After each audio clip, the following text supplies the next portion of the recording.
Why buy gold? You've probably heard these reasons before.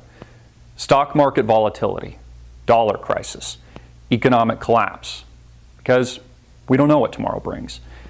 But probably the most important reason you should buy gold is for diversification. You've heard it before, but you never want to put all of your eggs in one basket.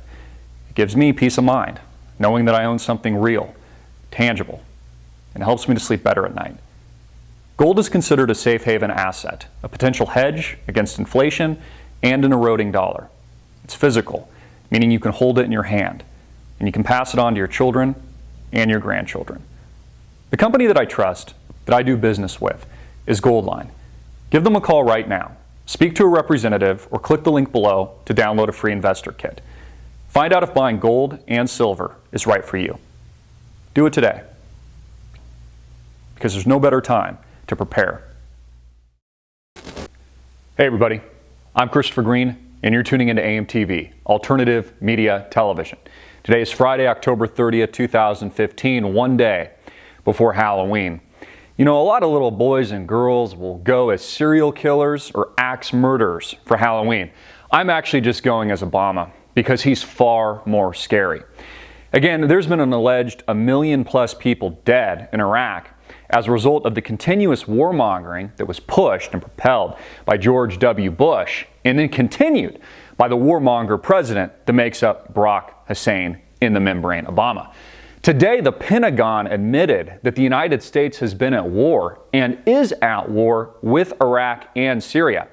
They're calling it sending special forces on the ground, but it's really just boots. They even come up with these trickery names, these propaganda terms. They call the troops on the ground these special forces. What was the name they came up with? It's like Syrian Democratic Forces. Yeah, that's right. SDF, Syrian Democratic Forces. Although it's really just the terrorists, it's groups like Al-Nusra Front or Al-Qaeda that become ISIS and end up chopping people's heads off. It's one of the reasons there's such great chaos in the Middle East as a cesspool in Iraq, Syria, which is better known and made up of the Levant today. Now, remember when the U.S. government denied that? They denied that they were arming terrorists on the ground, and now it's been declassified and admitted by the CIA, the Pentagon, the State Department, and even the mainstream media. So now all of this, what was once a conspiracy theory, crackpot lunacy, is now just reality. They admitted that months and months ago. And then, of course, Obama started his airstrikes anti-constitutionally without a vote, an illegal act since last year in 2014. I believe it was in September. Then they denied that we had troops on the ground, that we were actually fighting a war in Iraq and Syria, only for that to be admitted by the Pentagon and these key officials within Washington, D.C. today. So we are now officially at war in Iraq and Syria. You know, it's interesting how they come up with these propaganda terms like, again, the Syrian Democratic Forces. Same thing they came up with in Iraq, you know, Operation Iraqi Freedom. Because America is always the good guy. We're always the good guy. That's right. Even though we're the ones invading these rightful sovereign nations, whether or not it's Libya or it's Benghazi Gate trafficking guns into Syria, which has now caused the war and all the chaos that we're seeing today. And again, millions of people dying. Over 500,000 people, according to third-party independent reports, have died in Syria in just the last couple of years. Now, this would be the equivalent of Bashar al-Assad arming Occupy Wall Street here in the States to take out President Barack Obama. It would be the equivalent of Vladimir Putin, the president of Russia, arming the Tea Party here in America to take out President Barack Obama. Now, do you think if that was actually happening, that the Obama administration would call them Tea Party freedom fighters or the Democratic Tea Party group? Do you think that Occupy Wall Street would be called Occupy Democratic Let's Overthrow Barack Obama? No, they'd be called terrorists. This would be called a coup. And it's exactly what the United States does in these countries over and over again. We saw this, of course, in Ukraine. We've seen this in Libya, we've seen this in Iraq, we've seen this in Afghanistan, and now we see it in Syria. And it's just amazing that Obama can make all these promises. In 2008, with Oprah Winfrey shedding her tears and, running as the first black president, telling Americans and promising them, hope and change and a withdrawal of troops from these countries, only to send more. There are no Americans fighting in Iraq. 4 years ago, I promised to end the war in Iraq. We did. 4 years ago, I promised to end the war in Iraq. I did. 4 years ago, I promised to end the war in Iraq, and I did. I told you we'd end the war in Iraq. We did. I said we'd end the Iraq war. We did. I told you I'd end the war in Iraq, and we did. I ended the war in Iraq as I promised. In 2008, I promised we'd end the war in Iraq. We've ended it. I was able to keep my promise and end the war in Iraq. In 2008, I promised we would end the war in Iraq, and we've ended it. No Americans fighting in Iraq. Only to send more to Iraq, only to send more into Syria to start brand new wars, and the result of it only being millions of people dead. Again, Barack Obama's far more scarier than Freddy Krueger is or ever was, Charles Manson, any other serial killer or axe murderer. Far more people have died as a result, a direct result of U.S. intervention in this part of the world. So the tensions are heating up. I reported earlier this week that in the Spratly Islands, China, and actually this just happened in the last 24 hours, one of their Navy officials, key Navy officials, suggested that we could be at the brink of war at any moment if America doesn't sit tight and keeps jeopardizing their rightful claim to these islands. Now, the U.S. portrays it as if this is contested somehow, but the reality is countries take other countries, and land by force. And China, which has been dredging the Spratly Islands for some time now, building airstrips, militarizing the region, has taken control of this part of the world. So it doesn't matter that the Philippines lays claim to it or that other countries lay claim to these islands. It doesn't matter. They've been taken by sheer force. Just like the United States, just like America was colonized by sheer force and the West was colonized by sheer force and stolen from the Native Americans. I mean, I'm sure the Native Americans, the few that are still left that haven't died from the white man's disease and slaughter, would still lay claim to the land here in the good old US of A. But we just gave them casinos instead. I'm sure they'd rather trade their shitty casinos for their rightful, beautiful land that they once controlled before Americans came here with muskets and just shot them in the face. So it's amazing that our government can be so politically correct all the time. Talk about things how the Spratly Islands are heavily contested by other countries and China isn't the rightful owner. Well, really, America isn't the rightful owner of our own land. We just took it by force. We took it by the barrel of a gun. Another reason why the President of the United States wants your guns. A defense official confirms that the U.S. Navy is prepared to send a destroyer within 12 miles of China's man-made islands in the South China Sea within the next 24 hours. That plan has the President's approval. Why is 12 miles key? 12 miles, those are internationally recognized as sovereign waters, but the U.S. does not recognize these man-made islands as sovereign territory of China. They say these are international waters.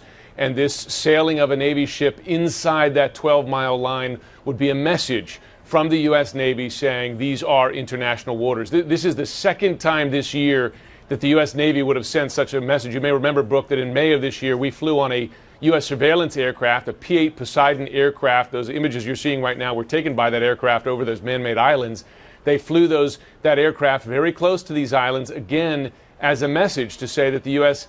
not only does not recognize the seas as being Chinese sovereign seas, but the air above those man-made islands. And you may remember that during our trip then, we got a lot of warnings, a lot of angry warnings from the Chinese Navy saying, U.S. Navy aircraft, go away, this is Chinese territory. But this is a major issue that the U.S. and China have not been able to come to agreement on. And this sailing of this ship, like this flying of that airplane, is a strong message from Washington that they still don't agree.